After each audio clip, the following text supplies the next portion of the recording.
大家晚上好啊。我们今天呢非常有幸又请到了我们这个群里面的老熟人杨奇老师呢，来跟我们介绍这个關於 TMB 的事情。那麼之前呢，我們的楊奇老師大家都熟悉，他跟我們介紹過我們的在班夫的一些旅遊的一些攻略。那麼這次呢，他們非常有幸，他們剛剛他們本來是10人或者8人，後來又因為反正這麼說吧，他們的一個10人團呢。那麼是計劃的非常的周詳，那麼他們呢也成功的走完了這次的 TMB， 所以呢這個我們趁熱打鐵啊，我們就請這個楊奇老師呢，來給我們大家呢做一場這個分享。那麼他們這個分享呢特別的獨特哈，他們不是那麼就是像我們印象中的背着個大包呢，那麼在那兒吭哧吭哧的辛苦走路啊，那麼他們有他們自己很獨特的地方，所以呢我們今天呢就來聽一聽。他們是如何來制定這一場這個叫做輕奢之旅？好了，我們下面歡迎我們的楊老師呢，給我們大家做這個精彩的演講哈。好，謝謝宋帆，我重新開始啊。大家好，我楊奇。首先呢，謝謝大家能夠參加今天的講座。跟宋帆講，我們這個8人團呢，3個星期前剛剛結束了這個環勃朗峰的這個徒步。回來以後呢，很多人對我們這次旅行的方式呢比較感興趣。很多朋友的第一反應就是，我們發現你們走的 TMB 怎麼和我們想象中的 TMB 不一樣？因為很多人一提到 TMB， 腦海中浮現出來就是這樣一個形象：每天背着沉沉的包，走長長的路，爬高高的山，住在山屋裡面吃粗茶淡飯，睡通鋪，遇到鼾聲如雷的這個室友呢，可能覺都睡不好。可能正因為如此呢，很多朋友會覺得走 TMB 呢會很辛苦、很累，他們不合適。但是我們這次走的呢是一個不一樣的版本，我們簡稱之它呢叫做 TMB 輕奢版。那什麼是輕奢版呢？簡單來說呢，就是說該看的風景我們不能少，該走的路呢我們還是要走。但是凡是能讓自己舒服一點、輕鬆一點的事呢，我們呢就去做，就不委屈自己。我覺得這種方式呢，可以讓我們有更多的精力呢，能夠集中在去享受 TMB 吸引人的一些地方、一些東西，比如勃朗峰、冰川、高山、湖泊、山谷、草甸，以及一路不斷變化的這個阿爾卑斯山的風光。所以呢，今天我想通過這個講座，把我們這次走輕奢版 TMB 的一些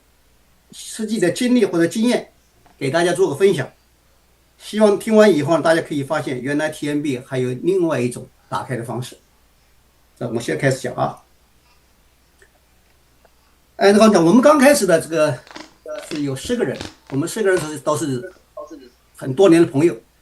就決定今年來去走個 TMB。而這籌劃呢是實際上是提前了1年。我們也從住宿啊、交通啊、也徒步的路線呢，做一個全面的規劃。這個首先呢，我們剛開始呢，我們也不是說不要住商務，我們想住商務，但是呢，我們有10個人是比較大的一個團，和一般的這個4個人團、3個人團不一樣。我們有10個人，說住商務呢，可能不現實。這就是限制住，我們就不能住商務，只能去選住旅店。因為選住了旅店呢，這就定了我們這個輕奢版的一個基調就定下來了。因為我們不住商務嘛，住旅店，那住旅店嘛就大家想想看，能不能住的好一點，住的舒服一點。然後呢，住的旅店嘛，應該住在一個鎮裡面或者市裡面，應該有很多的飯店可以選擇，是不是可以在享受美景同時呢，也可以享受一些美食？所以說這住宿的策略呢，就決定了我們這次形成的一個基調。另外一個出行的方式呢，我們選這個自由行，不跟團，因為我們需要一個自主。我們因為也經常出去走路，所以說一般來說的話，而且這個 TMB 的這個路線都比較成熟，所以說呢，自由行應該是不成問題。只要把這個路線搞熟、搞通以後，這自由行應該可以的。而這自由行的好處呢，就是給自己保留一個彈性，保留一個自主權。哪天累了，我們是不是可以少走一點？哪天覺得體力比較好，是不是可以多走一點？今天是不是可以走這個線路？明天是不是可以改一改，走另外一個線，這樣的一個伸縮啊和這個變更的自由度。另外，我們跟人家不一樣的，就在我們走 TMB 之前，我們安排了一個6天的瑞士6日游，就在把旅游跟这个徒步要结合起来。我們在日內瓦待了1天，烏塞恩待了1天，去少女峰、去因特拉肯待了2天，去日耳曼去看馬特洪峰也待2天。這部分計劃呢是我來規劃和實施的。對於 TMB 的徒步計劃呢，我要強調的是新宇花了很多的時間和精力做徒步的這個路線的規劃，一些這個旅館的這個 booking 和這些交通行李這個 transfer 的這些東西，都是新宇負責聯繫、負責這個計劃。這個晶晶呢也深入參與了這種計劃的過程，協助新宇來進行這個徒步計劃的制定。因為我們住這個旅店，所以我們這個住宿的安排呢，就大概是下面這樣的，就是說選2個這一個 base， 一個在夏莫利，在夏莫利住3個晚上，另外呢在意大利的庫馬耶也住3個晚上。在這個3個晚上定了以後呢，這個就是另外呢還有在康泰明住了1晚上，在小皮這地方呢，因為住不到合適的旅店，就到了稍微離它遠一點的地方，叫 Boston Maris 住了1晚上。因為我們一個團員呢希望去那個香普萊克奈，所以我們在香普萊克呢又安排了1晚上，所以整個是9晚，但是有2個 base， 一個 base 在夏莫利，一個在庫馬耶。整個因為這個在我們本來是10個人，因為在我們準備出發前的2周，這個我們的主心骨新宇家也出了一些事情，所以他不能去，最後我們就變成了8個人。這個 TMB 計劃的14個挑戰呢，就變成是由晶晶來主導。所以說這次我們能夠順利完成的話，這個晶晶的這個功勞是很大的。這個另外這個新宇這個徒步計劃的安排十分合理，對我們這個成功的走下這個 TMB 也是有很大的功勞。這個我們旁邊就給了幾張照片，其實我們8人團，這個你看我們這8人團，我看到一下我們的照片，所有的我們合照是8個人都是面帶微笑、輕鬆的。也就是說，我們這次的這個整體來說的話，這個徒步呢，應該是比較成功的，青色版的是比較成功的一個項目。我們快樂8人團呢，平均的年齡是60歲以上，我給算了一下，大概平均61周歲吧，所以說呢，也不是很年輕的。但是呢，這個我們能夠從頭找下來的話，和這個計劃的這個全面的這種妥善的這種規劃呢，是有很大關係的。走青色版的 TMB 第一點就要住好吃好，我們是認為這個住好吃好才能走好。這個因為你住好以後可以休息好，吃好的話能夠有很多的這個體能，這個和這個能量，那麼這住好吃好解決好，這個走好的可能就比較大。另外來說的這個我們要這個，因為這個法國、意大利和瑞士，都也是都美食的強調美食的國家，所以我們在這個走的同時，能不能也一併把 TMB 之旅也變成一條美食之旅？所以說，我們一般呢中午呢是吃在商務，就在路上呢吃在商務裡面，晚上我們就在不同地方選擇不同的飯店去吃飯店，夜裡面住在旅館裡面。我這個表呢就是我們這次行程中的這些旅館的這種安排。前面那個6天呢是在這個瑞士，這個一般來說的這個我們的這個旅館的級別的一般是3星左右，然後到後面呢7月29號以後從夏莫利開始，我們的旅館的級別相對要提高了一點，一般是在3星、4星到5星，所以這個旅館的級別都比較好，這個對我們能夠保證住宿好，這是一個這個旅館選擇也很重要的。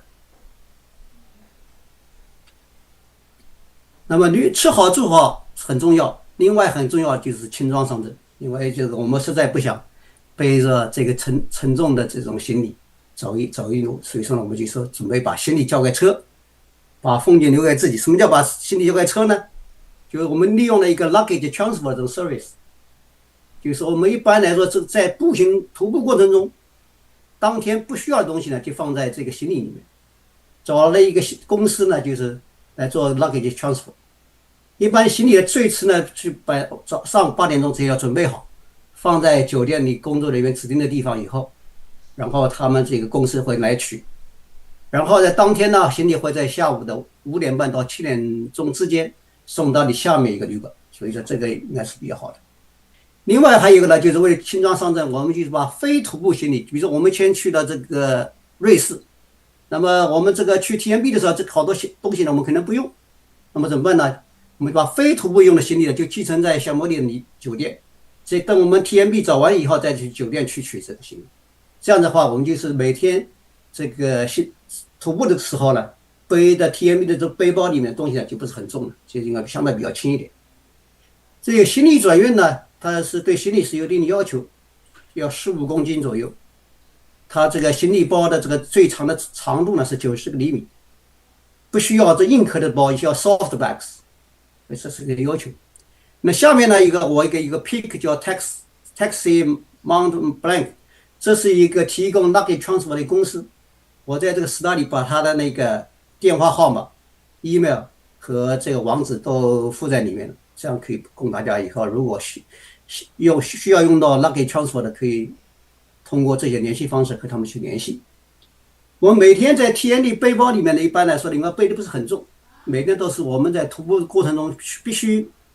帶的東西。舉點例子啊，就首先就是 TMB 徒步必須要足夠的水。另外呢，我們還要去放一些能量棒、一些其他的飾品。因為這個在 TMB 徒步過程中，這山裡的這個天氣變化，這個有時候還是經常會發生天氣變化的，所以衝鋒衣啊和輕便的雨具是不能少。另外來說，有時候因為溫度變化、氣候變化的話，還需要帶一點輕薄的羽絨服和一些轉絨衣這些東西，實際上做一種保暖層。在 TMB 這個徒步還需要帶上一定的遮陽的用品，帽子啊、太陽鏡啊、塗防曬霜啊，這些很必要。當然還要帶上一些電子設備啊、個人應急的用品啊，比如創可貼啊、一些藥品啊和其他一些東西。這個我要稍微提醒大家的時候，就是說在 TMB 徒步，因為它是高海拔，如果在這個暴露在太陽底下長時間的話，這個還是一定需要注意防曬。如果有可能的話，就穿長袖，或者女士的話可以帶點冰袖。這個上面我給了一張照片，就是我們徒步以後1天以後，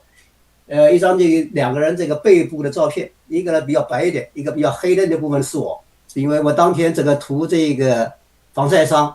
沒有塗太好，所以最後曬完以後的話，有些地曬得很紅很腫，過了幾天都曬得爆皮了，所以這個防曬一定要注意。這個不能輕敵。另外來說呢，我在這個徒步的過程中，我還發現這個護膝很重要。我們這次我和我太太就帶了護膝，發現帶了護膝要在徒步上下坡的時候呢，護膝能夠有效的制動關節，能夠減輕它的移位和壓力。我們帶的時候，我們都覺得都挺舒服的。有一天忘了帶護膝，下來以後發現這個腿呢，這個肌肉有點緊，所以說我覺得帶護膝還是有作用，所以給大家提醒一下，如果能有護膝的話，帶上護膝應該是不錯的。那麼另外來說，輕色的話就是該走路還是要走，但該省的力還省。什麼意思？該走的路還走？我們因為去 TMB 主要是看風景去的，你什麼都不走，你當然是看不到風景。有些地方為了看風景，該走路你必須得走，但是呢，我們可以用一些方法能夠合理的減少走的路，就該省的力去省。用什麼方法呢？一個就要善用交通工具，比如說呢，用這個 shuttle bus， 比如說用 cable car， 或者呢，還是有時呢用一些這個 taxi， 能夠幫助我們縮短一些徒步的距離，這樣可以省腿省時間。因為這個巴士和出租車大多數都是沿着山谷普通的這個路段行駛的，一般來說呢，乘坐他們實際上並不會錯過什麼好的風景，因為它是一個下面走的。一般來說，這個巴士和這個 taxi 把我們送到徒步線路的這起點，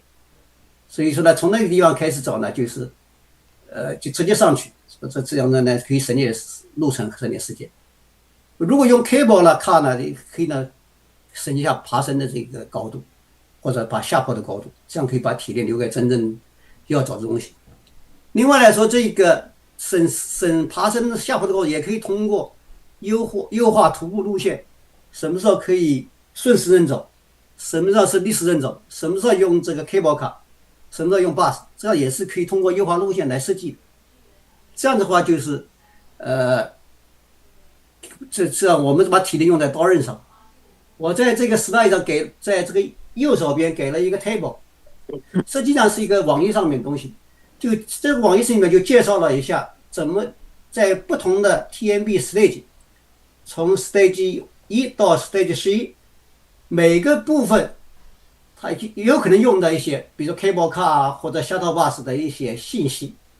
這個我給了這個 link， 這個大家不一定要去記，因為在這個講座以後呢，我會在這個微信群裡面把這個 slide 給大家 share， 所以說大家不要去記它。比如說就這個 table 裡面，我們有 stage 1， 我們就是用它的一個 cable car 來減少的爬升距離。比如說 stage 4， 我們就乘了一個 bus 從這個拉武县到庫馬葉，我就是啊。用 bus， 所以說這個地方大家如果以後这个自己安排的話，可以參考這個東西來看一下，能夠合理運用一些交通工具來減少一些距離，減少你這個走的時間啊。那麼另外我們和大家不一樣的話，就是在我們不是直接去走 TMB， 我們是先旅行再徒步。我們安排了一個6天的pre-TMB 的一個瑞士行，我們想呢，先游一下瑞士，再挑戰 TMB， 這樣的話就把這個兩個可以結合起來，不讓 TMB 只成為一場單純的一種體力這個挑戰，可以先享受一下美景，輕鬆的享受一下美景，是吧？另外，這個瑞士行還有一個好處就是它可以調整時差，而且呢，我們是從這日內瓦逐步向越高海拔的地方去，先去日內瓦，然後去盧塞恩。再去這個因特拉肯，再去這個扎爾馬特，在這基本上海拔是一步步往上提升，這樣子可以為 TMB 做好一個準備。另外來說，這先走好像那個屏幕不對了，屏幕沒有動，只是一個小的屏幕，是廣告的屏幕啊，現在沒了，等會兒，有是有的，就是你原來的 slide 沒有了，只是一個海報的一個平面。那我再share一下，好吧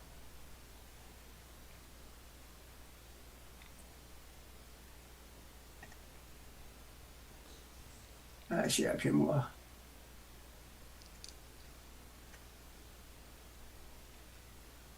等會兒啊，能看到嗎？現在屏幕能看到了沒有？可以，可以了，可以了，可以了。啊，好了好了啊，這個就是我們就是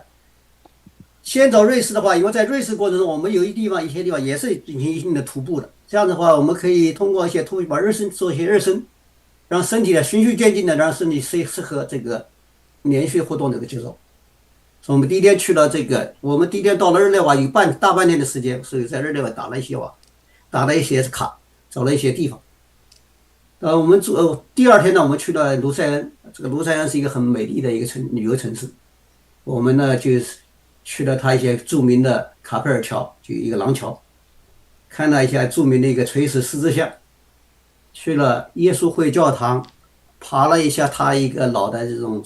古城牆。所以說這個在那裡還相當漂亮，值得向大家推薦一個地方。在這個去了這個盧塞恩以後呢，我們去了因特拉肯，主要為了去少女峰。我們在那邊停了2個晚上，住的呢是 Airbnb。那麼本來的這計劃呢，是因為是到了因特拉肯呢，已經是上午10點以後了，11點左右，10點多半左右。這個本來想呢，就那個去少女峰呢，需要時間那個比較更充裕一點，想放在第二天。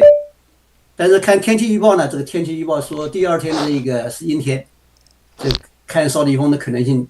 不是很大。我們當時就決定了，就是到了火車站以後，把行李存在火車站，就直接買了票就去少女峰。我們是11點鐘左右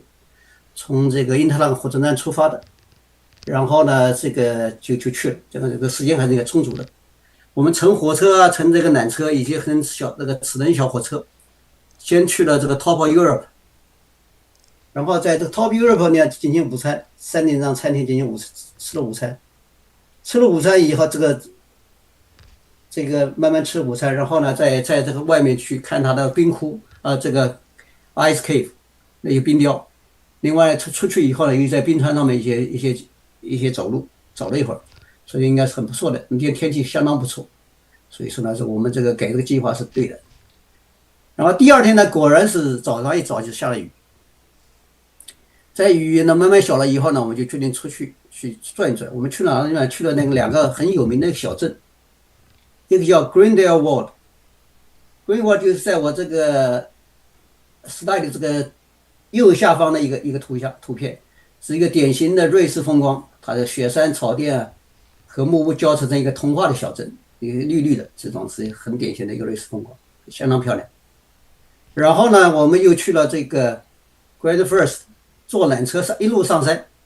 根本就没怎麼走，就在這山上面輕鬆的走一走，徒步，然後登上觀景台，看這個對面的這個雪霜環抱的美景，也相當不錯的。在這個去這個 Greendale Wald 之前呢，我們去了這個 Lauterbrunnen 這個地方，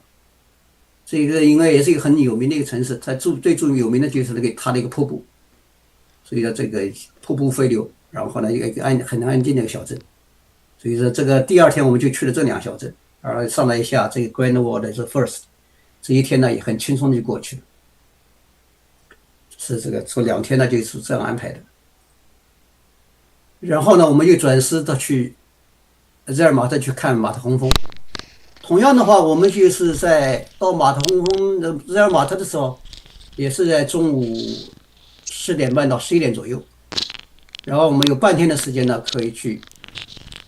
看這個馬特洪峰。所以我們這 Day One 呢，我們就乘了一個4輪火車，登上一個海拔大概在3100米左右的這個觀景台，去看這個群峰啊，看日耳曼特和一些山谷。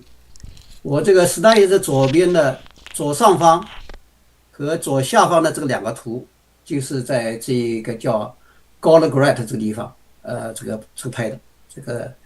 到 Gallagher 以後，到了以後去觀景台觀景以後，然後我們在這邊又買了一些啤酒，喝了一些酒，所以照了一張很有趣的照片，就4個人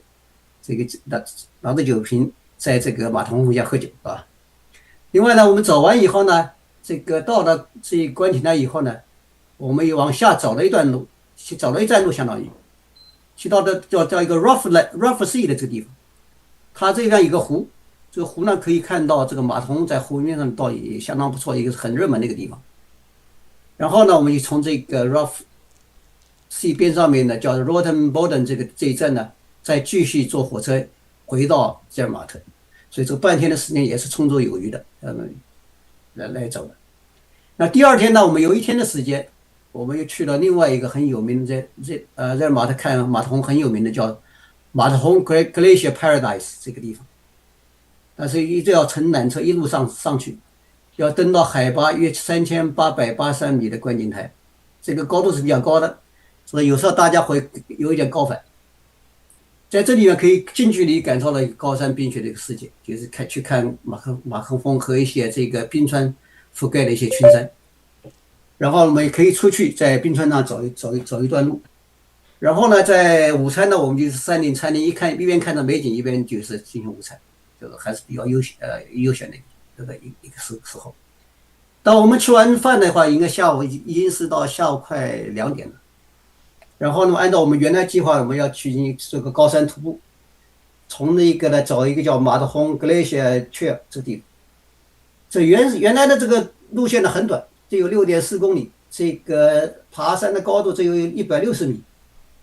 降落高度也有518米，這應該是很輕鬆的一個事情。我們大家也覺得很輕鬆，我們覺得時間也很足夠，就很悠哉的就下去。然後呢，我們要下去的要在這 glacier 的時候要去的路上面，我們要找一個湖，因為以前小蘭和宋帆 post 一個照片，就是小蘭在這個湖邊上面拍的，所以我們找了半天找到這個湖，說大家很高興，就在這湖邊盡情的拍照，然後去走，花了很多時間。走完了以後，到了我們應該去坐纜車下山的地方的時候，已經是5點半了。而這個纜車的這個最後一班是4:40，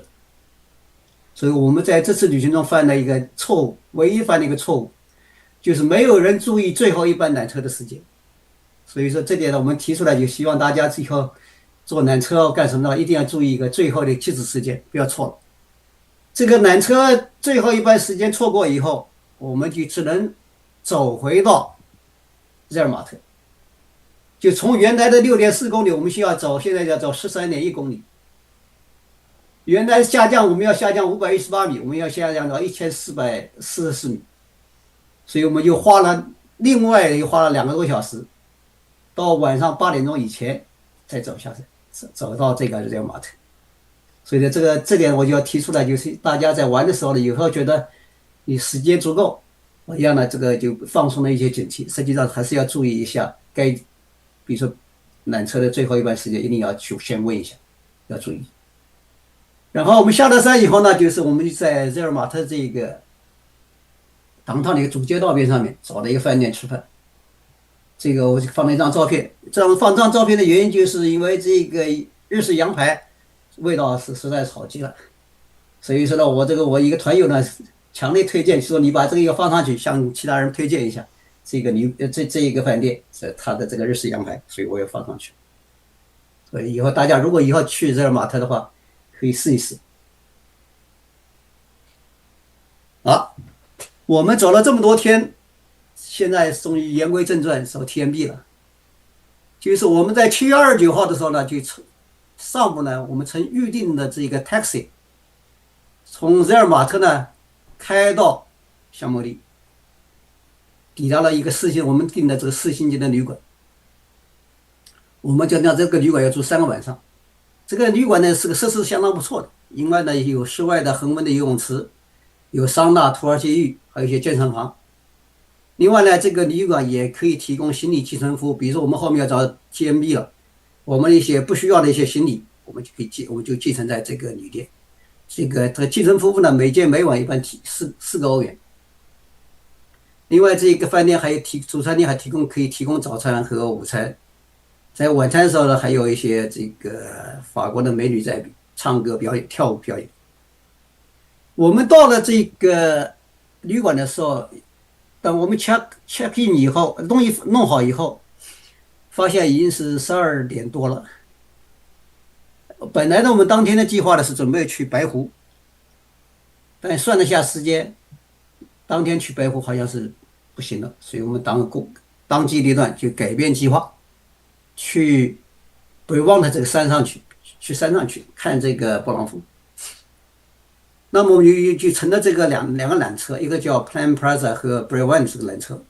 不用爬山，一路上去就可以到這個觀景台，直面這個霞莫利這個山谷，然後看到的這個勃朗峰就在前面，就在眼前，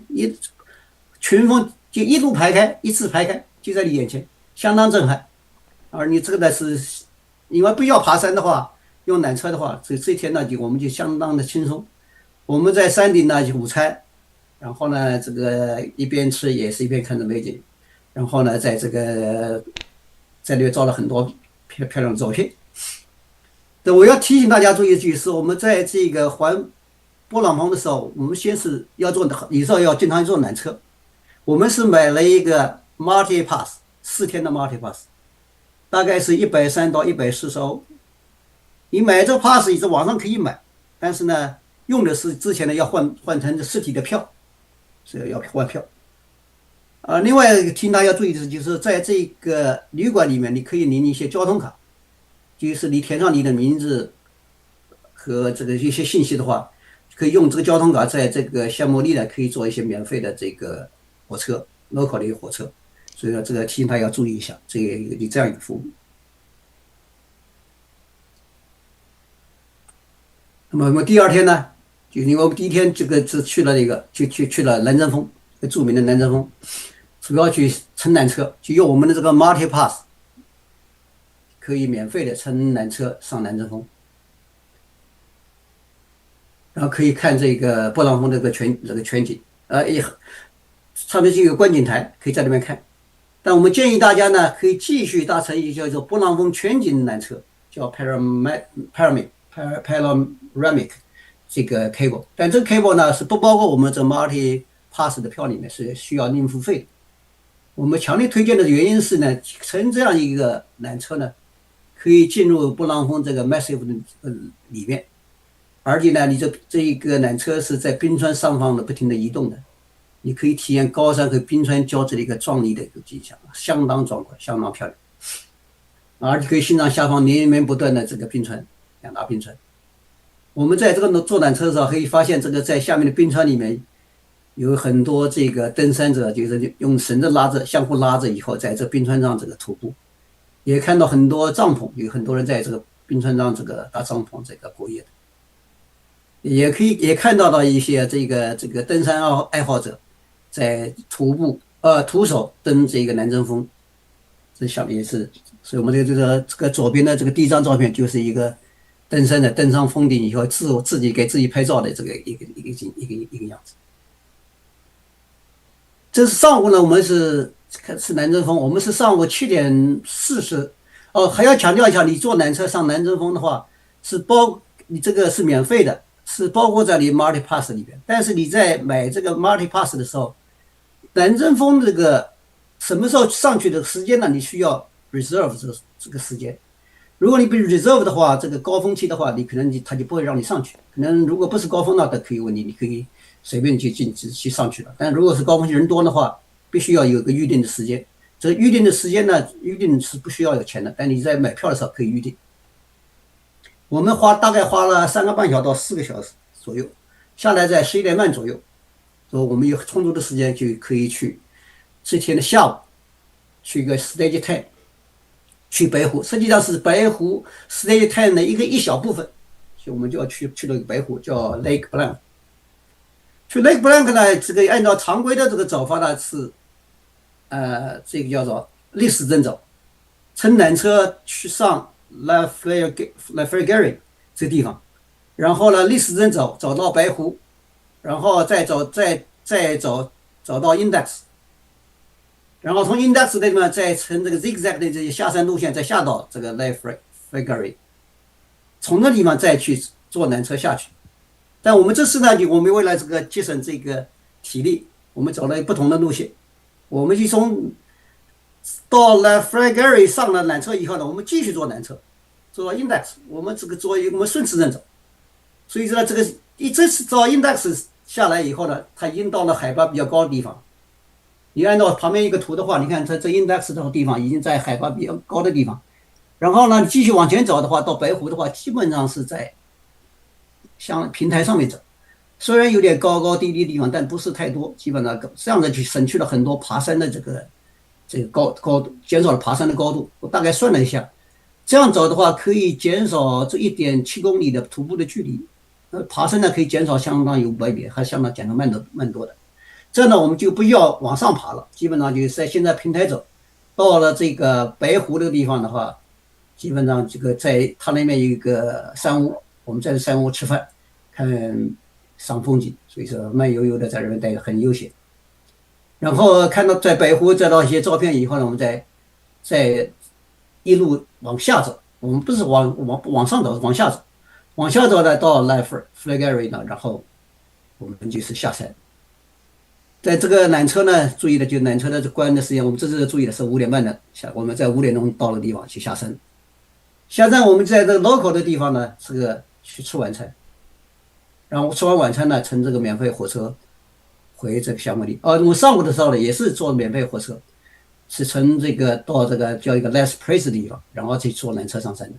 所以說這個你這個從旅館領這個交通卡很重要，就是你根據這個卡，你可以坐這個免費的火車，從香格里到 Last Place 的話是坐1站路就行了，就下山去。然後回來以後呢，我們就在 local 這個在 Last Place 的地方去晚餐的話，下面一個照片，大家都很輕鬆，這個吃完晚飯以後，慢慢的回這個旅館休息。那这個去北湖那邊拍了一些照片。這北湖呢是海拔有2352米，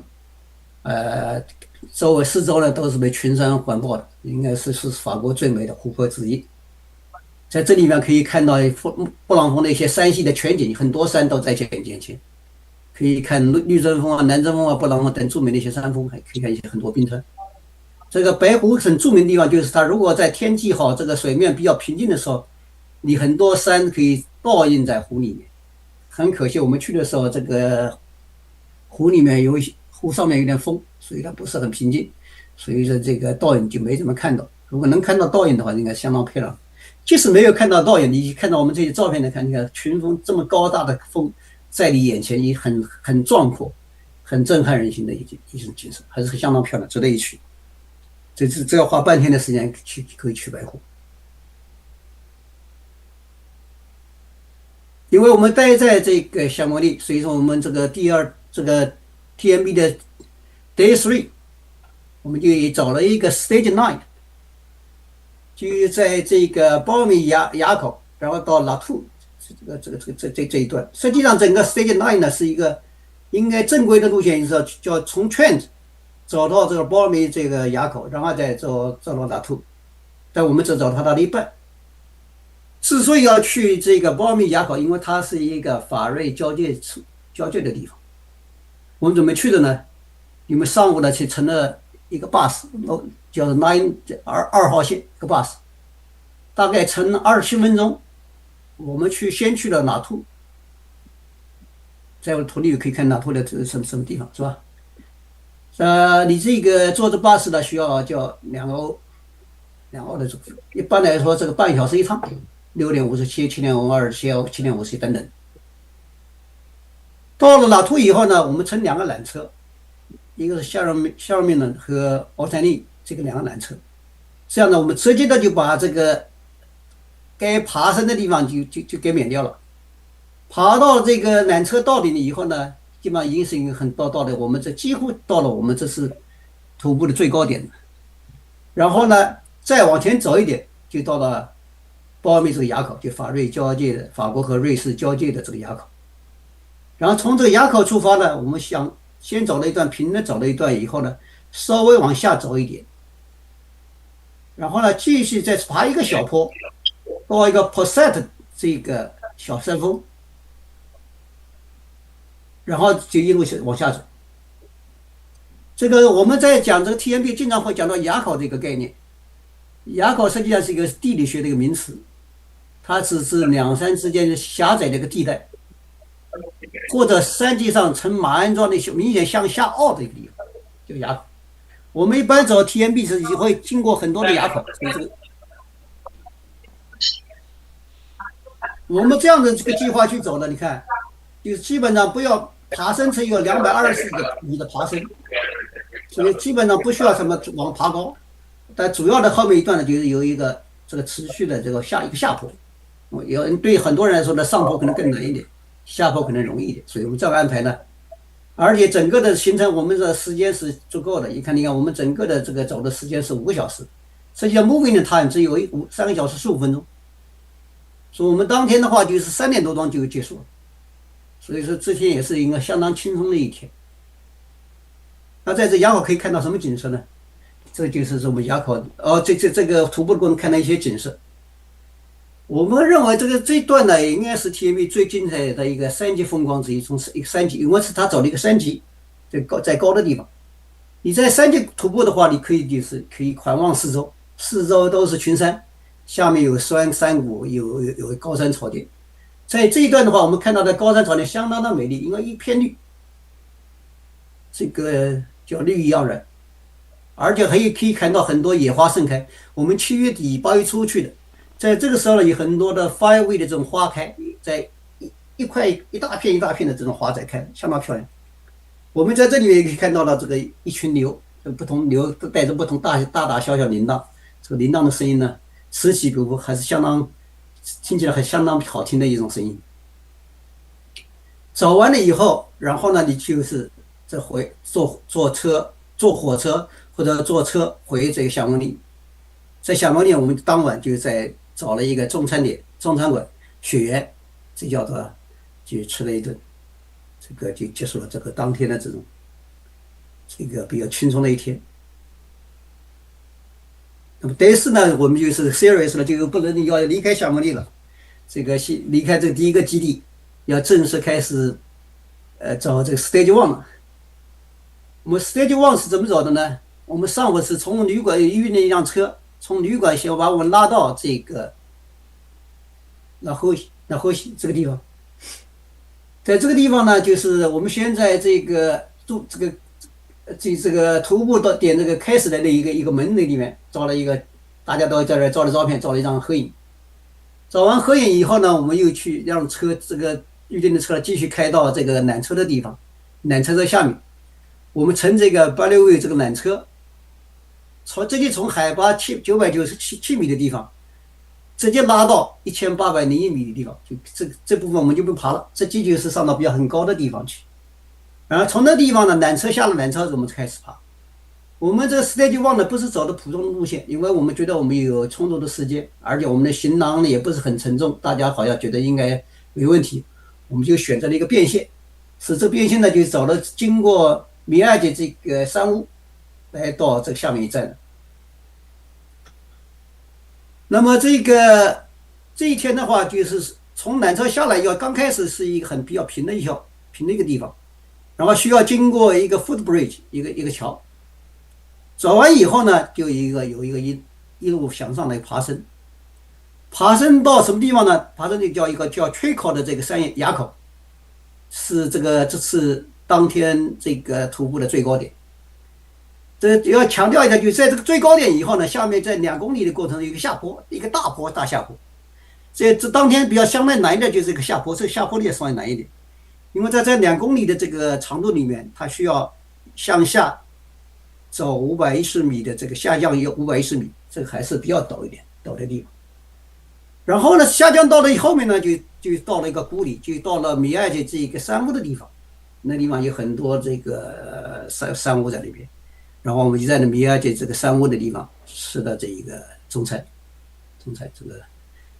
吃了中餐以後呢，因為這個山谷地方那邊還有一個溪流，所以說大家呢也很有時間就在那邊，又在這個水裡面去泡了一下腳，覺得這個在清涼的水裡泡一下腳，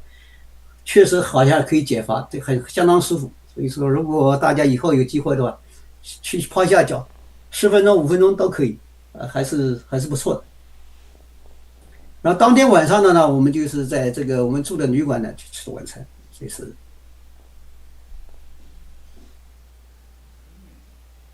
我們強調一下，我們這個住的旅館呢，不住在這個我們應該到的地方，應該是叫 Kangtaemin， 但是呢，我們住的旅館呢是不在湯裡面，還要繼續往前走一個30到40分鐘的這個路程，因為當時進不到湯裡面這個旅館。所以我們吃飯呢，也就是在我們因為怕不想再走回到這個湯裡面，再走30-40分鐘，再走回來再30分鐘的太費時間，就在這個旅館裡面這個餐廳吃晚餐，這樣比較輕鬆一點。這是我們第一天看到一些風景，就是第一天我們上了一個高坡以後，一個合照，然後這個上面的第2張照片就是我們是在這個埡口上面回望，我們那就向前看到這個米亞吉山谷的地方。這個下面的2張照片呢，是在這個米亞吉這個山屋的地方來拍的。這個也可以看到這個冰川和高山，也可以看到鮮花盛開。然後這個下面的這個中間的下面的一個照片呢，就可以回望那個埡口和那個大的一個我們下的一個山坡，那個下的一個大坡。這個可以看，其實這個坡還是相當高的，相當陡的一個坡。再有找這個 TMB 的話，我們剛開始的話心裡是不是很打底的話，就覺得路線不是很熟，會不會走岔路啊，或者走丟了，或者走迷路了。實際上這個不用太擔心，只要大家對當天這個路線的主要的一些節點能夠記住，比如說你要經過這個山屋，是吧？最後我們的終點是什麼地方？這幾個重要節點知道以後呢，它這個路牌是相當清楚的。所以你只要 follow 它的這些路牌的話，一般來說是不會出問題的，而且這個整個路線也相當成熟了，所以說這個大家不要去擔心這個事情。那麼來到這個 TMB 的 Day 5，我們找到世界 2， 是我們繼續發揚我們青色的這個風格，所以說我們又是乘了一個免費的 bus，到了一個叫 Lodge Dam 這個地方，這是一個教堂。這個呢，我們是住在這個離這個 Lodge Dam 車程實際上是有9分鐘車程的地方。但是如果要走過去的話，我們需要走大概要40分鐘左右，差不多2點幾公里吧，然後多爬升呢，還要多爬升幾十米吧。而这个我们为了省时间，就做了这个免费的巴士。这个免费巴士的最早的一班呢，到我们那站呢是7点58，到这个 North Dam 是8点07。因为我们每天的话，为了这个每天有必要充足的时间爬山呢，我們每天一般來說是8點鐘左右離開旅館。一般來說的話，我們找了這麼多天下來，基本上，最遲的話也就是應該來說5點半左右就應該到我們這個目的地。所以說我們也會有充足的時間，因為走得比較早嘛，所以我們就這樣，我們是趕到第一班巴士，我們趕上了第一班巴士，但是呢，當天在我們那站呢有很多人要乘這個班車，所以說呢還有很多人沒有擠上去。但是我跟大家提為興趣，就是這個司機呢就跟這個沒有擠上的人說，你不要急，再過10分鐘15分鐘，我會來把你們再接過去。所以說呢，這個應該是乘班車的話，應該還是有一定保證的。這天呢是一個相對比較艱難的一點，我們就走了一個差不多16.4公里這樣一個路，爬升呢是一個最大的問題，我們之前爬升了1307米。但是整個的時間來算的話，我們整個走的時間呢是整個走了9個小時，真正的 moving time 是7個小時。所以說雖然是有這麼長的距離，這麼高的高度啊，就真正 moving time 只有7個小時。這個我們的這個，當我們到了這個我們的終點的時候 ，Shapix 的地方的時候，我們實際上是安排了出租車來接我們的。我們是6點鐘要從那邊出租車走，從那邊走，大概我們在5點半的話，就是趕到這個出租車接我們的地方。中間呢，我們還在波羅蜜這個地方，這個車中餐花了差點1個多小時，我們覺得時間夠嘛，就很輕輕鬆鬆在那邊又吃了，大概花了1個小時時間，喝了一些啤酒，吃了一些東西，然後我們就下山。在這天過程中呢，就是我要提醒，就是說，在這天呢，我從開始走到最高的地方，波羅蜜這個地方，這個埡考的地方，實際上我發現有4個地方可以接水，所以說這一天的話雖然比較長，如果你水剛開始有用的話，可以有4個地方可以這個接水，所以說這是很好的一個東西。我們這個走完了以後，在6點鐘呢，去從這個停車場，然後就開到我們要住的地方。因為我們住在當天呢，我們住不到在 Shapix 那個住不到旅館，所以我們住的旅館呢是要離開它有一段車程的差不多30分鐘的另外一個趟，叫 Port St. Maurice 這個地方。我們住的一個 lodge， 這個 lodge 呢是提供這個我們住的是叫 half board 的。它提供是含了晚餐和早餐，所以我們當天晚上就在這個Base Camp Lodge 呢吃了晚餐，第二天再吃了早餐。這個我們是用的出租車去的。如果你住在 Port St. Maurice， 如果你是沒有不用出租車，實際上也有公交車可以坐的，One way是8個歐元。然後我這邊給了一個鏈接呢，就是做這公交車的一些信息。以後我分享slide分享給大家，可以如果需要的話可以去查一下。這是我們當天這個看的一些風景，一片綠啊，相當漂亮。特別是穿過這個埡考以後，山口以後，發現一大片綠色的草甸能夠鋪在這山當中，而且一些地方看見不同的花在盛開。在我過程中還可以看到一些牛啊羊在山坡裡面這個吃草啊，這一種景象，還是比較治癒的一種景象。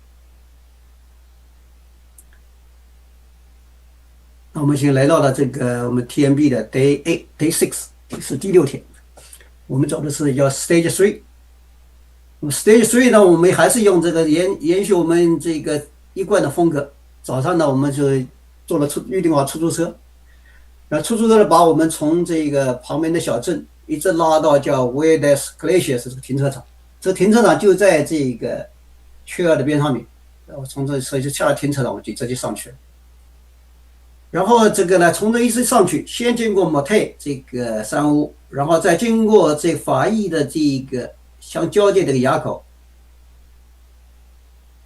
繼續往前呢，我們可以到這個伊麗莎白塔這個山屋。我們在伊麗莎白塔這個山屋呢是吃的中飯，然後繼續向前呢，可以到一個康貝爾這個山屋。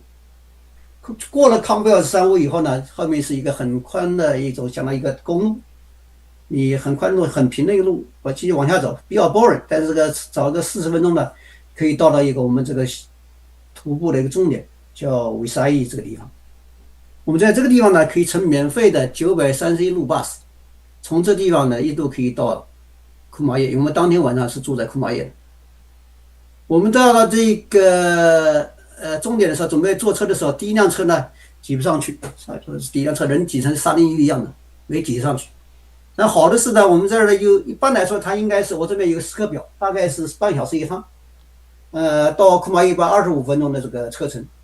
但是呢，這個我們這是第一次沒趕上，然後他的後面可能又加了車還是什麼的，15分鐘以後就來那輛空車，我沒有等到半個小時，15分鐘又來輛空車，上車等每個人都有座位可以坐上去，可以輕輕鬆鬆回這個去庫馬耶。今天這一天的話。稍微講一下，這個剛開始先個上坡，很陡的一個坡，然後呢基本上就是一路往下，在上坡在到埡口之前，這個上到最頂之前，我們上坡路上遇到了很大的風，那天當天風比較大，然後呢下山的那個路呢還好一點，比較好走，上山路稍微難走一點，下山路還好走一點。這就是我們這個。當天看到的這個美麗的風光，這個我們注意到了，就這個埡口這個地方，你說比較神奇。這個埡口兩端的一個風光呢是不一樣的。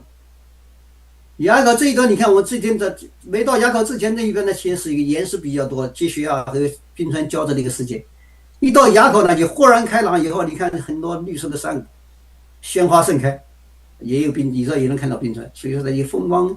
有點風格不一樣，所以要經常我們發現過了埡口以後，埡口兩端的風光還是特點是不一樣的。那我們這個當天這個 Day 6完了以後，我們就住了這個庫馬耶的一個5星的旅館，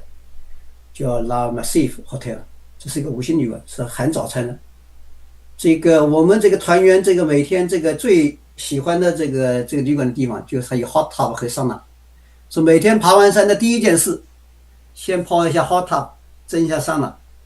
然後呢再休息一下，晚上回去找一個比較好的這個飯店去吃飯。所以說這個旅館是一個5星級的，相當不錯的一個旅館，而且呢在這邊可以去看這個也是相當方便一點。這個我們 Day 7的話，就是從庫馬耶出發。對吧？這個從我們旅店出發，走了一段路，走的時間不是很長，來到一個纜車，叫到了這個纜車，它是9點半開始，下午5點50關。坐這個纜車我們可以減少爬上505米，但這個纜車是你需要付費的，是10.5個歐來付上去。我們上了纜車以後呢，我們就開始爬山。這個爬山的呢，你看這個我下面一個地圖。在這個爬山路線上要經過2個湖，一個 Shakro， 應該是 Wessex 這個 lake，2個 lake， 這個我覺得這個我給它畫了一個紅的這個箭頭，這個是一個很重要的2個點。另外呢，還有一個山頭叫 Mount Fairview， 這個山，這個是我們爬的中的最高點。講這個2個湖，因為這個2個湖可以看到美麗的高山在這個湖裡上的一種美麗的倒影。講這個山是因為山是我們這個路線當中的最高點，從這個最高點呢可以看對面的冰川和群山，看得相當清楚，相当漂亮。我們這次走的是先是坐纜車，然後是這個叫什麼？這個順時針走。當然你也可以選擇逆時針走，先坐車走到從庫馬耶坐車坐到這個拉維沙伊這個地方。然後你再走到這個康布爾這個山屋，然後從這地方開始爬往山上爬，然後倒過來，然後再從這個纜車下來。但是呢，我们觉得呢，呃，我们不想一下子爬到这个太多，就我们想这个分階段的往上爬，所以先坐缆車，然後慢慢的往上爬。你看我們剛開始到第一個湖的話，有一段爬升，然後到第一湖到第二湖之間呢，這爬升就比較少了，然後到再往上爬一點呢，就到那個最高點，然後呢一路往下走，這樣呢，我覺得相對來說比較舒服一點。所以說，當年的實際上這個爬的距離還是雖然這個坐了纜車減少了一些爬升高度，當年爬升的高度還是有一點的，是786米。那爬完以後呢，大家就去泡澡，吃了桑拿，然後呢，當天晚上這個奢侈了一把，去在預定的這個米其林店裡面去吃一下晚餐。所以一張照片，這4個女士就是在這個米其林的店邊上吃飯之前拍的一張照片。這就是我說的這個當天的風景也比較好的，就是這個2個湖。第一個湖這個比較大一點，這個應該是第二湖的3倍大吧，而且好像看這個倒影更漂亮一點。第二湖也可以看到這個湖的倒影，所以說如果你要去找這個線路的話，這2個湖一定要往下走去看一下，不要迷時間。這個應該是相當漂亮的地方。而且在那比較因為它是纜車上去，基本上是一個比較在山階上走，所以說站在山階上面，你可以看到山谷啊，一些山連綿的雪峰啊，和前面的壯觀的這個冰川呢，都可以看得很清楚。然後最下面一張照片的話，就左下方一個照片呢，你看到一個山窩就是康貝爾這個山窩，下面一個谷地，也是綠油油的一個，很漂亮。那麼是繼續往下走，就是我們這個住在這個住了第3個晚上以後呢，我們這是第2晚上，其實是第3個晚上，在這個第3天這個庫馬耶的地方，我們早上呢就找了一個 Stage 5，從庫馬耶那個地方去走到這個布拉提這個山屋，這也是一個變線。早上呢，我們是安排的出租車。直接從旅店接人，因為從旅店的前台這個訂的這個出租車，實際上我們8個人坐過去，收了我們30歐吧，這個價格還是相當不錯的。一直送到我們最靠近步道起點的地方，叫奧提尼亞這個地方，然後我們直接就上山。上山以後呢，就是你看這個高度圖的話，我們首先是一個爬升到最高到平台的地方呢，就到了一個Batun 這個山屋，到Batun山屋以後呢，一直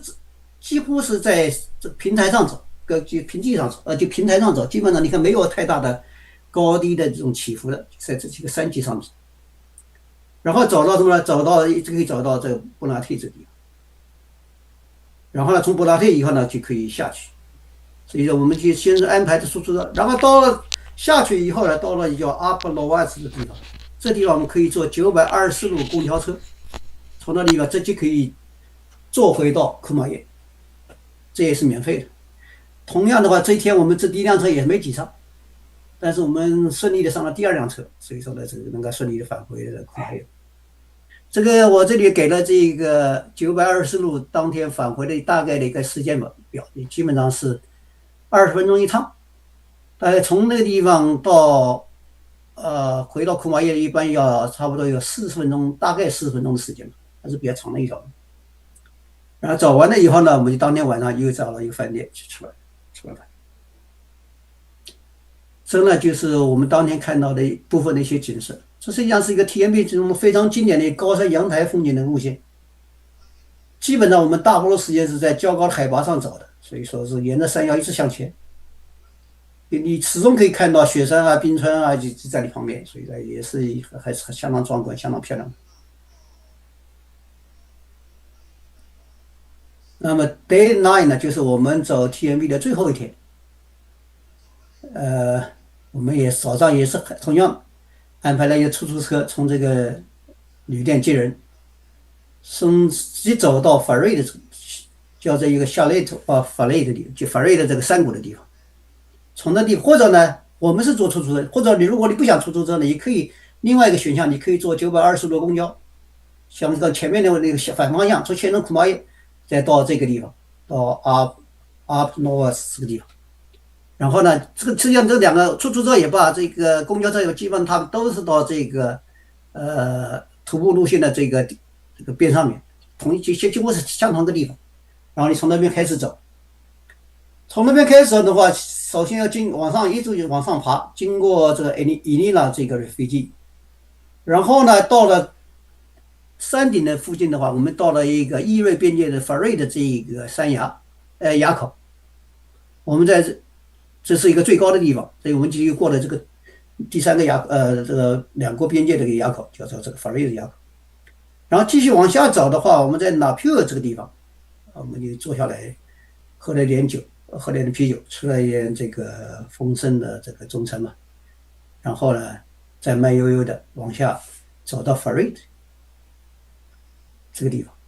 我們沒有走到納法里，我們走到法瑞的，因為我們安排的出租車是要在法瑞的來接我們的。我們安排出租車是4點半。既然我們是在即使慢悠悠的話，我們走到那個地方也就在3點50、4點鐘左右，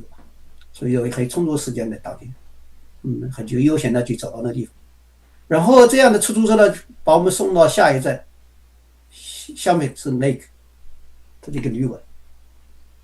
這樣呢，當天呢，就是這天呢，我們就是相當於是在法瑞的地方，把我們走的 TMB 的這個旅程呢就結束掉了。後面的這 Stage 7、Stage 8呢，我們就給跳掉了，因為我們認為這風景呢，可能不是太吸引人吧，或者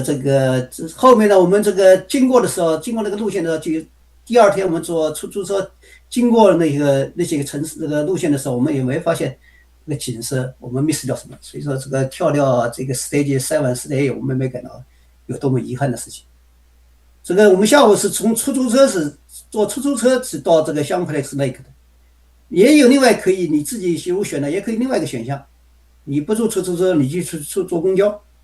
在拉法利到香培有一個公交，但這公交呢有中間呢就要在 Osiris 的這個地方呢要換乘一下，實際上也是挺方便的，那票價大概在16法郎，大概1小時15分鐘，50到1小時50分鐘可以到達香培 Lake。香培 Lake 的話也是一個有名的一個旅遊城市、旅遊小鎮嘛，因為它有一個香培湖。我們住的旅館呢，就是在湖，緊靠着湖，正對着湖，就是從這個門窗口就可以看到湖的。所以方便我們第二天早上一早起來呢，可以再看香培這裡日出。好像這個沒有我們想象的那麼漂亮，但是呢，這個也還不錯。當天呢，我們就在香培 Lake 的這個當地的這個旅館的地方就吃了晚餐。那就最後一天，我們走的那個看了一些風光。我覺得這一天的風光是我走的這次一個世界中最漂亮的一個。這個為什麼呢？就是我特別是在崖口兩側，這個風光是迥異的。你在這個意大利這一側呢，你可以看到崇山峻嶺，看到成片的這種很多的這個冰川，氣勢比較宏大，比較令人震撼。然後你過了崖口，你看瑞士那一段的話，你看到很多山坡上面或者草甸上面是滿目葱翠，一片綠，還比較溫柔治癒的，所以这個兩個對比相當的強烈，而且風景都相當漂亮。所以我認為這個 Stage 這個 6呢，是我走的這個幾個 Stage 當中我覺得最印象最好的一部分。那麼那我們走完了以後，後面怎麼辦呢？我們就是在香培 Lake 住了一個晚上以後，第二天看完日出以後，吃完早餐以後，從這個湖裡面也乘着一個出租車開到香培 Lake，把我們那個寄存的行李取上，然後再開到法國的一個旅遊城市叫 Annecy。Annecy 這個地方呢，被評為世界6大魅力小鎮之一。依山傍水，依的呢是阿爾卑斯山，傍的呢是安纳西湖。它有湖泊，有運河，有遠山，有色彩濃烈的房屋，還有滿地的綠樹繁花，相當漂亮的一個旅遊城市。我們在那地方呢，就是第一天呢租了一輛車，上了一下山，看一下俯瞰一下這個安納西湖，然後也再看了一些人的這個做的這個滑翔傘和滑翔翼這飛行的這種近距離觀看他們這個這個做這個東西。然後第二天呢，我們乘遊輪看這個湖光山色。然後呢，我們當天的这個第二天一早呢，就在還沒有人旅行这個遊人的時候呢，很安靜的時候呢，我們就沿着這運河走了一圈，相當漂亮，可以觀察下它老城。然後中午的時候呢，這偶然發現了一個不起眼的這個米其林的一個餐廳，我們走進去吃了一餐。這個餐廳呢也是有強烈推薦一下，因為它這個價格也不是很價格相當親民，而且這個做的菜相當好吃。所以如果大家以後去 NSC 的話，我強烈推薦去一下這個餐廳，去吃一下它的美食。那這樣的 NSC 完了以後呢，我们這個旅行就結束了。那我給大家總結一下，我們這個是 TMB， 大家有人會關心一下，我們是輕社團，對吧？我們也經常坐這個公交或者坐這個出租或者坐纜車的，是不是你們沒找多少？那我就把一個圖給大家看一下。這個圖呢是一個環的這個勃朗峰的一條線路，我用綠線標了一下，這是我們找的東西。我們找了哪些？我們找了 Stage 1、Stage 2、Stage 3呢，2和3之間呢，因為我們做了一個公交的話，把這一部分給它省了一下。然後呢4和5中間的那段呢是幾乎在庫馬耶的地方，那裡所在的地方。5呢我們走了，6走了，基本上走了。然後呢這個9呢我們是走了一半，不是應該從圈的走過來的，我們這個圈的到雅考的地方我們沒走，我們走了它的一半，在這個法國這一段我們走了一半。然後呢10呢我們走了一小段，就是白湖的一段。這11呢我們去了一下 Brewine 的那個纜車，就走了一個點，這個基本上大概是這個情況。然後我把這個表呢是總結了我們走的這個總共是幾個8個 stage 走的這個到的每天走的這個公里數，每天走的時間，總時間和 moving 的時間，就是你在真正走路的時間。然後平均的這個每天的這個 moving 的 speed 是多少，每天這爬高多少和下降多少。所以一般來說，你看我們這個雖然是輕社團，我們還是必要的路我們還是走了的，就基本上也還是每天要走10幾公里，有時候走到16、17公里、16公里吧。最低的話是第一天的話是7.55公里，其他都在10公里以上，大多數在14到16公里左右。那麼爬升的話，我們最高的一天爬了1307米，下降的話我們最高的一天下降了1333米。所以說呢，這個還是有一定的強度的。但是我要強調一下，這個 TMB 的，因為它這個是一個成熟的路線，它的步道總體上來說呢，還是維持的比較好的，要比我們在這個 Patagonia 那個它的徒步道要好，條件要好很多，也比我們在班夫爬山的那些步行道呢，這個也要好，路面的狀況要好很多。所以相當來說呢，還是應該比較好爬的東西。我們爬了這麼多天，走了這麼多路，我們總共是走了106公里，而 TMB 總共的這個總長度是170公里，所以我們大概爬了它的60%的路吧。然後總共的時間用了53個小時，就是整個的這個就是每天加起來。但如果是按每天這個真正走路的 moving 的 time 加起來是38個小時不到，也就我們每天實際上在走路過程中有20幾個小時是用來休息、拍照、吃飯的。所以說我們整個的這個每天的行程應該是比較悠閒的，一般來說時間是充裕的，所以我們沒有去趕路，也沒什麼，也沒有，所以走下來大家都總体來說還不是覺得太累，還是可以 handle 的。因為我們大家都平均到61歲吧，所以說這個61歲如果每天能走這麼路的話比較輕鬆，應該來說其他人很多人也是應該如果有一定體力的話也是可以堅持下來的。從 moving speed 來說的話，這個第一天這個stage 10的話，就是我們走白湖的話，因為白湖的路呢稍微難走一點，大石頭比較多一點，路面比較石頭比較多，或者碎石比較多，比較難走，所以我們那天 moving 的 speed 只有2.42公里。而第二天的話，因為我們偷了一缆，直接上了纜車，而且爬高比較少，你看我們那天是3.28公里 moving， 所以它可以上去了。所以說每天的 moving 的 speed 根據你路況和上升高度、下降高度不同，它是不一樣的。但是我們大多數情況下，每天可以保持在3公里 ，moving speed 可以保持每小時走3公里左右。这个东西要给列出来，就给大家做一个参考，就大家以后这个安排的时候，根据路程大概有个参考，就我能需要多长时间，分配多长时间，是吧？从这个 elevation 这个角度来说，总共的 TEMB 的总共的爬升高度应该是1万米，我們爬了5733米，差不多60%左右。因為我們安排路線的話，盡量是減少這個爬升的高度，而減少減少爬升的高度的話，所以我們這個下降的高度就多一點。我們下降的總高度是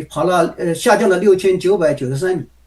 所以它總共呢也是像1萬米左右，我們大概是70%這個百分，所以我們還是主要的一些景觀還是沒有 miss 掉，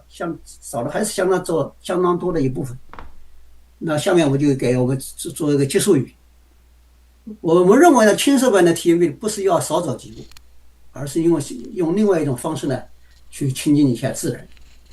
我們不追求呢去征服什麼，我也不刻意去挑戰什麼。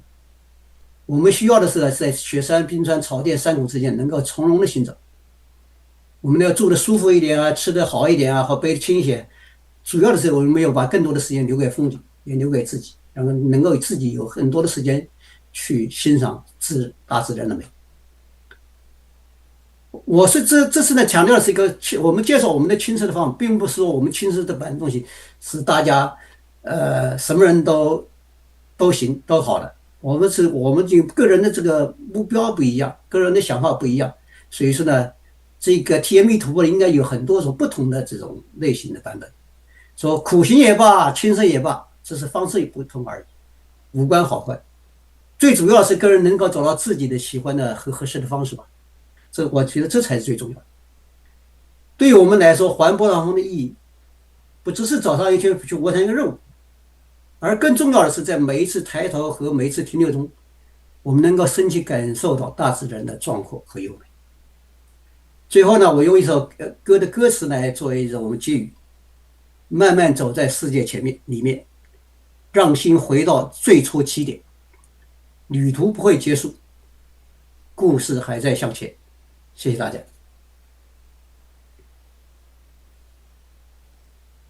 下面如果大家有什麼問題可以提問啊。這個大家聽見我聲音吧？那謝謝這個楊老師，這個相當精彩啊！我提一個在這個別的群裡面的一個問題哈，這個費用。費用對啊，這個費用呢，剛才這個群裡我也給一些人回答了。實際上，我們這次因為我們籌劃的時間比較長，訂旅館啊，買什麼這個訂什麼這個 ski 的票，這個纜車的票啊，或者這個買機票，這個分散的時間相當長，所以沒有一個完整的一個數據。但我大概估了一下，這個如果你要坐經濟艙去飛日內瓦來回的話，如果這個加上機票加上其他一些費用的，整個包括這個瑞士行，包括這個後面再去安納西，整個這個行程下來，我看一個人花了大概是花了應該7000要多一點，一家兩個人吧，大概花了1萬5左右吧，1萬5加元，大概這樣的費用。當然因為這個輕奢版嘛，另外你住旅館。然後在瑞士嘛，你吃飯啊，各種旅行都很貴，所以說這個貴一點的話，這個應該是也是可以在預料之中的。太好了，那個我補充一下哈，就是說你們這是輕奢版的，就是大概的這個費用。那麼如果正常的 TMB 哈，如果你們就是住山屋的話，這個費用的標準大概是什麼樣子的？就是說如果能訂上這些山屋。如果全部有的一般來講，瑞士那邊稍微貴一點，但是總體來講，比如說你10天9晚9個晚上的話 ，average， 那麼哈佛我們因為當時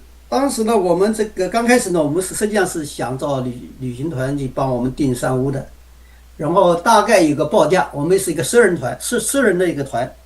所以給我們的報價大概在2000，看一下啊。2200多，2500多，一個人，就是在這個 TMB 這個9天，不包括瑞士那段。我說这刚才说7500一個人呢，是包括整個旅程的。如果你至少在這 TMB 這個9天的話，是應該是，我來看一下，2000是多少？2200歐。就他幫你訂山屋，這個也包括你這個行李的這個托運啊一些東西，可能還包括一些中午的一些包的飯吧，好像。對，那麼這個費用就是已經很明顯了，因為實際上你們這個旅行團的這個我也知道這個費用。那麼我就說，如果是 DIY 的話，就是給大家一個 idea 啊，這個成本是怎麼回事？就是如果大家純粹是 DIY， 自己去搶那些山屋的話，那麼10天下來，平均山屋的每個晚上大概是80個歐元一個晚上一個人。好，那麼如果加上你的中餐，如果你說你中午就只是能量，就只是能量 bar， 当然我不管。如果你中午的话都吃一個稍微好一點的這個 lunch box 的話，所以呢大概的費用是一人大概一天是100歐啊，100歐。所以說呢，剛才就是說人家你旅行團如果2000多歐，那當然 make sense 除以10。也就是說，旅行團要把你這個時間就是說要把你這個費用 double， 也就是說你 DIY 的費用，旅行團肯定是要收 double 的，就是 travel agent。那當然 make sense 嘛，因為這邊都是這樣的嘛，對吧？人工費肯定要給你翻倍嘛，就是給大家一個 idea 啊。對，而且我們因為我們自己住的旅館，那旅馆嘛也貴一點，而且我們是每天基本上都吃比較好的這個飯店的話，當然費用也更貴，跟他這個旅行社的那個費用比呢，肯定還要再上去一點，因為這是輕奢版的一個代價嘛，你要輕奢嘛，你要舒服嘛，那麼你就付錢，對吧？這個如果大家要輕奢版，這點你大家也要考慮上去，這個成本。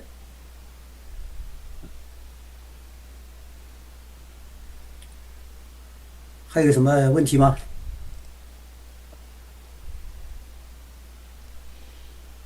楊老師，我問一下，你們去的時候天氣都不錯嗎？我們去的是運氣比較好吧，因為我們總共是18天吧，18天真正遇到雨的就是在這個因特拉肯那天，有一天早上下了一點雨，但是下了以後過會兒也停了。在我們走 TMB 的這個整個全程過程中，因為我們天天我還要講的就是在走的時候，每天要看一下天氣預報。一般來到山裡面，經常是在下午的時候，3、4點鐘、4、5點鐘，經常可能會來一個陣雨。但是我們這次的話，好像都完美錯過。我們就是說總結一下，我們走了這麼多天，就被淋到了幾滴雨吧。所以說每天我們是。雖然背着這個每天都背着這個雨衣，但是我們實際上是沒有拿出來的，所以我們是比較幸運的。但最近找的人據說好像這個會遇到些雨，遇到雨好像也是應該正常的吧，沒遇到雨好像倒不是太正常的情況，我覺得啊。所以說大家如果找的話，還是要注意，有時候還是可能會碰到雨的。好，謝謝。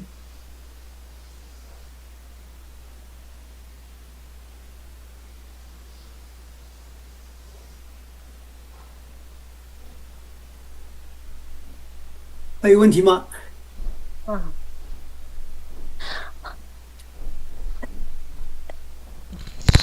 非常好，非常好。我問一個問題啊，你們這次你們自己花了多少錢啊？剛才說嘛，剛才人家說了嘛。不，你是說各種各樣的，你們自己的花費是多少呢？因為我們是，我回答一下，因為我们是自己組織的，我沒有經過旅行團，所以說你說我們自己花的錢就是每個人花了7000多一點。哦，7000多，好。如果你坐飛機是坐的這個經濟艙的，然後你要坐這個其他艙的話，那個費用肯定就不一樣了，是吧？對，是的。好，謝謝。那我們這個7000多是包括瑞士和法國安納西那一段的。所以你不能把這個7000多都總歸在這個 TMB 這一段，因為 TMB 只有9天嘛。我們整個的行程是來回是19天。那我想問你除了那個來回機票跟那個 TMB 總共的費用還有你有沒有在日內瓦裡面那你待幾天玩一下那些費用？這就包括了，所有的費用都包括你在日內瓦去這個盧塞恩、因特拉和日耳馬特，包括當天我們去玩的這種比如說去少女峰的一些票，像日耳馬特那些山上面的火車的票和纜車的票，這些費用全包進去。那如果是這樣的話，你從渥太華去那邊，再回來渥太華，總共是多少天？這一個行程19天，19天，就是 TMB 是9天，然後再有10天時間，其他的地方再因為有2天嘛，你要飛嘛，飞過去和飞回来就2天嘛，就剩下的17天。对啊，剩下的17天以後呢，我們在6天在瑞士，在這個安内斯有2天，所以你那可以呀。如果這樣的話，的費用也是可以接受啊。你必須有那麼長時間，對吧？对。而且我們住的旅館和吃的话，基本上都沒什麼省錢嘛，這樣吃。對啊，我聽着，我聽着我都覺得挺有 interesting， 這沒有那麼累。我還強調一下，這個一般來說，我們以前出去走路，一般回來的話，基本上要掉幾磅。但是我們這次我們所有的團員，這個回來以後，體重沒有變。也就是說我們是吃得好，睡得好，吃得好，休息得好，玩得好。这基本上來說呢，也是說我們這個相對來說成功的另外一個佐證吧。就是說我們達到了我們要求的目標，就是能夠比較輕鬆的玩一下。這種玩法適合60歲，真的很好。你們是平均年齡61嗎？你們不是說對吧？平均61，對。对啊，所以真的是需要這種玩法。我就是這個歲數。就是如果你喜歡嘛，就可以。反正我這個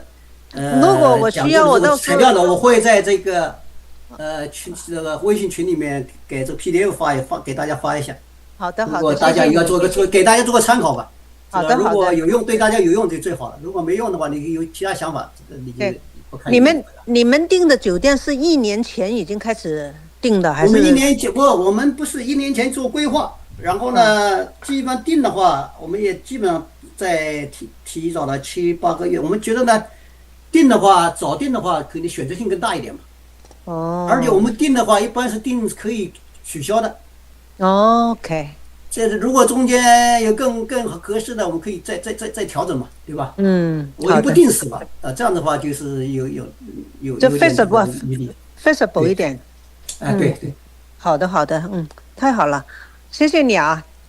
沒事。謝謝。老楊，你這個徒步會徒上癮了吧？那下一個上哪去徒啊？下一個上哪兒徒還沒想好。那麼多了買，或者到了買，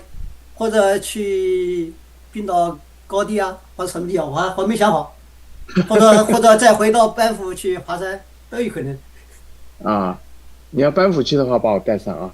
啊。你是崔毅是吧？對。好。太好了，我今天呢是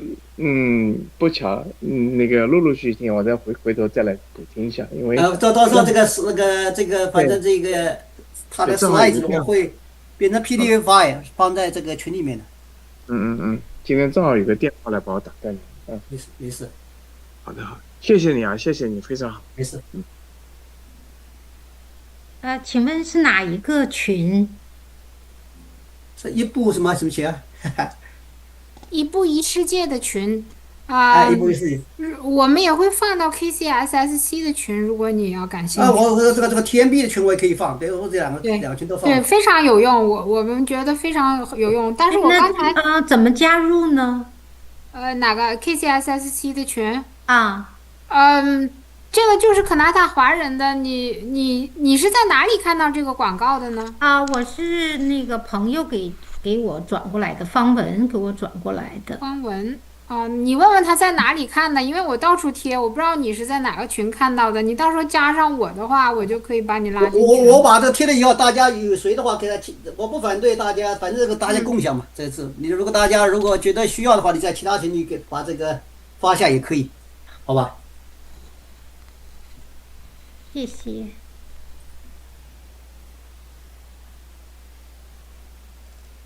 对，反正大家现在有问题的时候，我中间我可补充一下哈，因为这个杨琦在这个讲过程中，那个主要是在夏目利的那个交通啊，那么提到了这个夏目利有一个火车，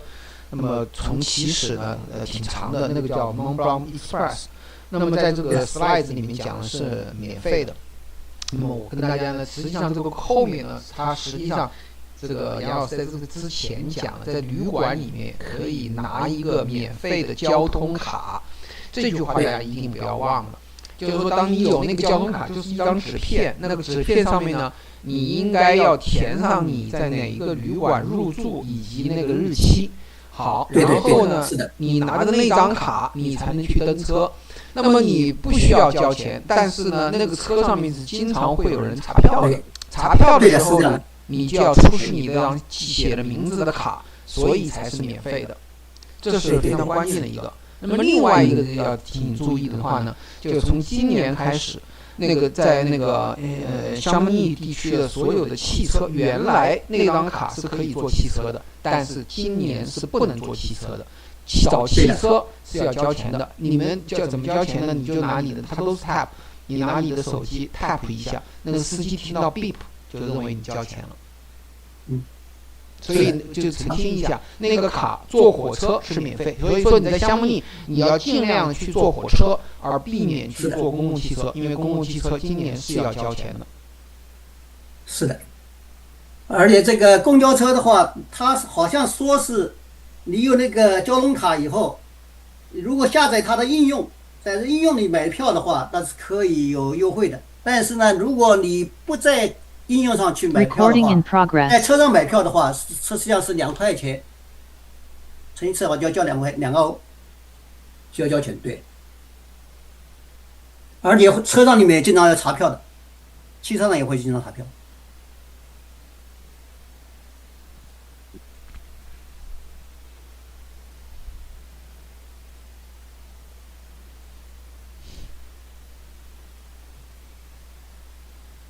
還有什麼問題嗎？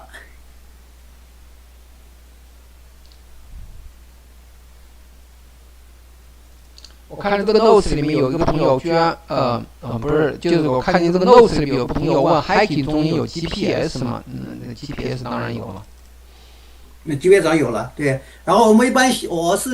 我們是下載的 All Trail 裡面把那些需要的東西都下載下來，所以那是不需要有那個，而且那是 offline 的。可以用的，我們是這個 All Trail 的這個買了個 member， 它就可以在事先你把這些路線都 download 好，然後你 offline 你就可以用，沒有信號也可以用。所以我們這個 slide 裡好多這個圖都是我們實際的記載的一些記錄下來的找的一些路線，不是這個原來的東西，是實際找的東西。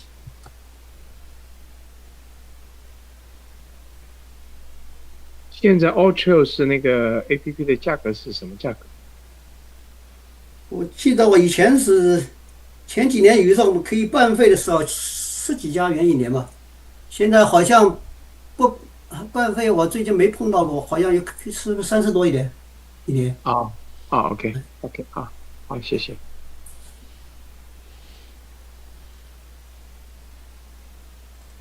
那麼同時也跟大家反正就中間介紹一下，今年我們渥太華地區實際上今年非常有意思哈，今年去這個在 TMB 這個旅行的，從這個6月底開始，一直到現在還有朋友在陸陸續續的在走這個 TMB。那麼統計的話呢，大概今年渥太華去的朋友呢，大概有10隊人馬，所以還是蠻多的。所以說 TMB 呢，還是今年呢，在我們渥太華地區呢，還是非常火熱的一個 topic 啊。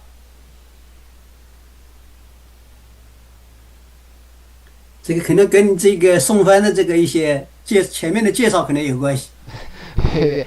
大家因为这确實是一個蠻好的地方，所以說呢，大家呢確實要早去，而且呢，現在也已經有這種謠言出來了。那麼 TMB 呢以後要實行這個註冊，要有 registration 才可以去走。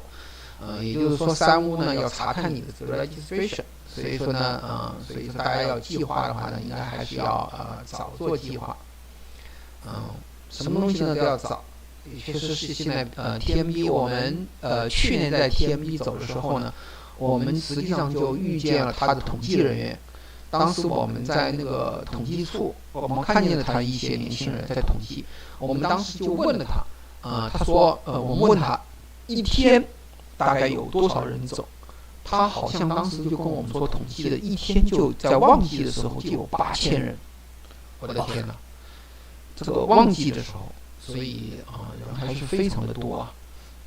所以說他以後要把這個 trail 進行 registration 的話，要 register 的話，要交錢，這個也是可以理解的，控制人數嘛。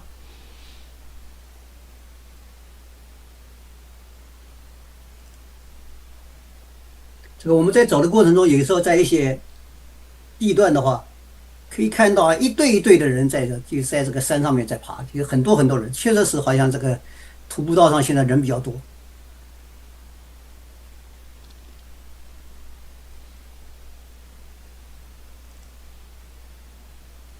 對，我還想起來一個事兒，反正正好就在這個地方就一起就分享給大家，就是關於那個米里啊。就是大家去了那個香米以後都會去坐那個米里那個纜車，對吧？因為非常的有名。然後呢，關鍵是它那個米里呢有一個風的纜車呢，可以到對面的意大利。對，這條線路呢，那麼我們這次很多朋友都坐了。那麼就跟大家講一下，這條線路呢也是要抓緊的。為什麼呢？因為這個米里這個大家去看的話就知道，這個米里3000多。它是建在一個針尖上面，它本來就叫針尖塔嘛。那麼這個針尖上面呢，那麼經過了這麼多年，它是我記得好像是1950幾年就建了這個東西，很早了。那麼建了71年了啊，建了71年。對，建了很早了。那麼很早了以後呢，那麼經過了這麼多年呢，他們發現了這個山體呢發生了旋轉，也就是說這個米里呢。實際上，它剛開始建的時候呢，那麼它的這個朝向已經發生了變化，它發生了緩慢的旋轉。正是因為它發生了緩慢的旋轉了以後呢，那麼他們經過最新年的這個評估以後，10年前他們就評估了，他們認為呢，這個米里呢會在一定的時間內，這個將會有危險，所以他們已經在這個米里的東側，在那個叫 Alberto One 和那個之間的一個。實際上叫阿丁提爾的一個冰川上面，在那個地方又開始建一個新的一個纜車，所以說，這個纜車呢是計劃在運行9年到10年就把它關掉，就是這個米里啊。所以呢，這個米里呢，米里就是說這個東西它是離這個勃朗峰非常近的。它關不關，我要覺得關係不大。最關鍵的就是說，它一關完了之後呢，從此從那個米里去那個對面意大利的那個風纜車就要關掉了。那個非常可惜，因為那個是太震撼了，對吧？那個太震撼了。如果修在它的東面的話，那就很遠了，那就離這個勃朗峰就很遠，那個觀感就完全的不一樣了。所以呢，什麼事情呢？就其實意思就是說，也要抓緊這個米里呢。也現在是處於一種危險的狀態，當然了，還有10年。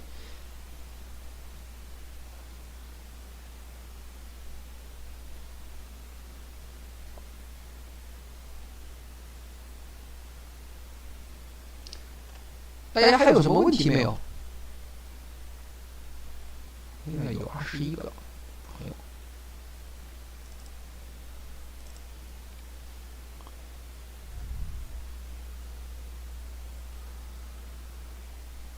要不那個我看新宇也在這上面，也請新宇要不說幾句吧，因為最開始我知道你發了很多，對吧？是，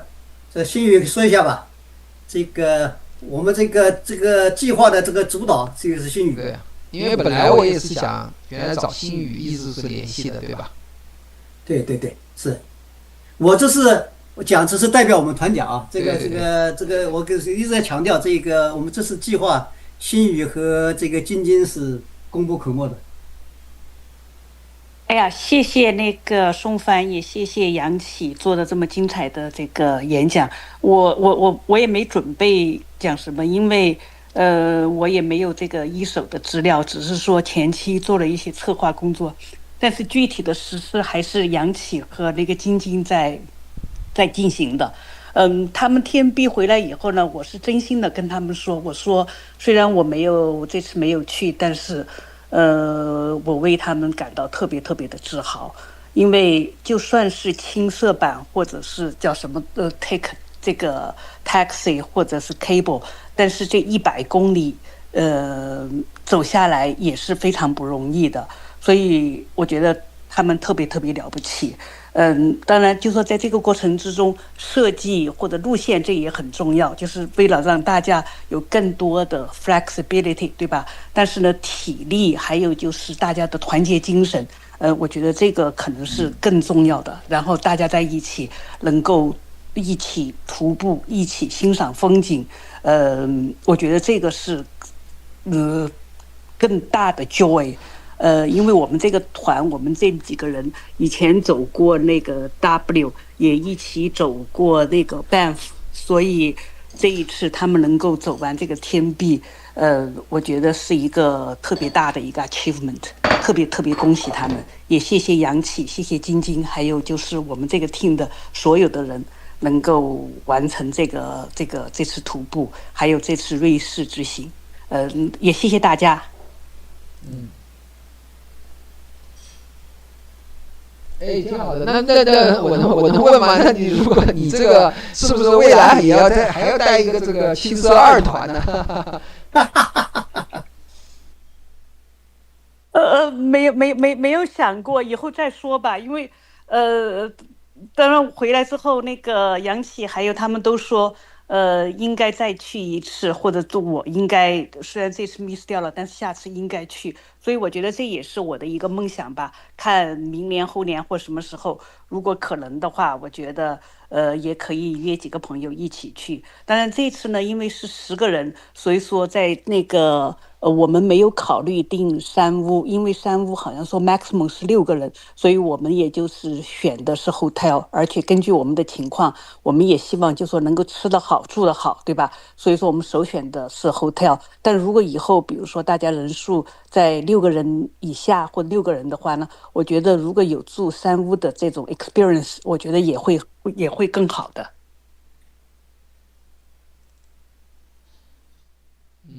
好。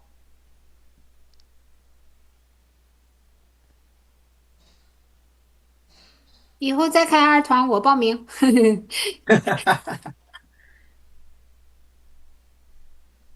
必須的。我覺得這個，預備隊裡面現在，因為這個自從這個天幣今年就是有一個天幣群嘛，實際上包含了我們這個10隊的人嘛，實際上還不止10隊，有11隊了。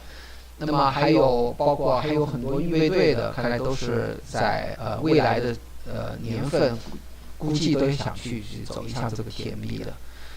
而且天幣確實被我們這麼多朋友走完了以後，我覺得現在天幣已經不再是神秘，已經被完全的解密了。所以說大家應該走起來呢更加輕鬆自由，更加應該非常的自信，而不會就是說充滿着這種神秘感，對吧？因為我覺得是大家各種年齡階段啊，各種形式啊，大家都已經挑戰過，所以說對於大多數的朋友來講，應該都可以完成。如果計劃好的話，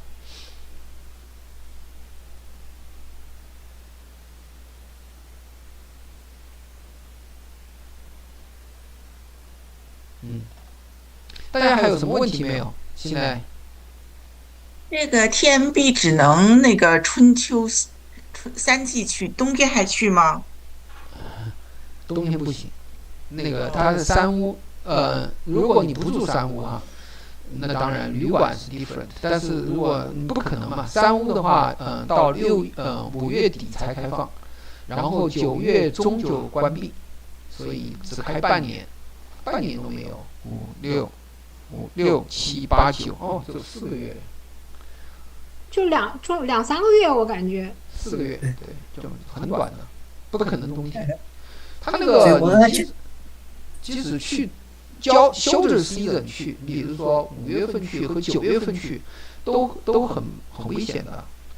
因为那个冰都没有化，然後呢路很泥濘，然後呢又趕上天氣不好，能見度差，會有危險的。所以最好的季節，我還是建議，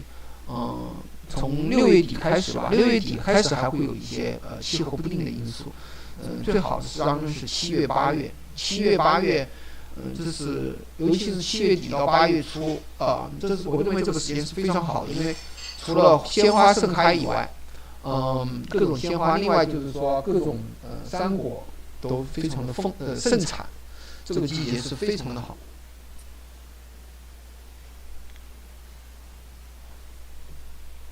我覺得看照片和咱們川西的稻城亞丁很像啊。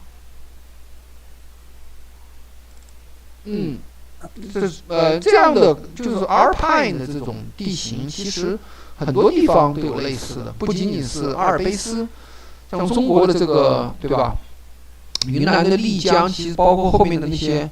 那個玉龍雪山，那些 Alpine 地區都很類似，還包括南美的安第斯都很類似。南美的安第斯差一點，氣候比較糟一點，但是其實中國的那些雲南那些地方。還有包括阿爾卑斯，還有包括加拿大的班夫地區，其實都是有很多類似的。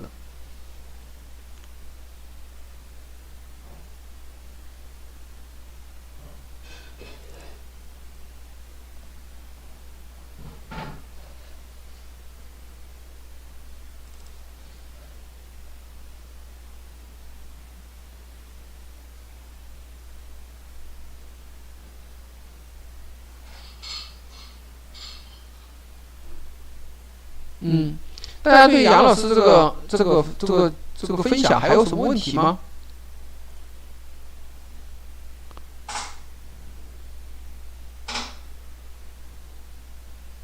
那好吧，如果沒有問題的話，現在已9:47了，時間也不早了，要不我們就結束這次我們的這個線上分享。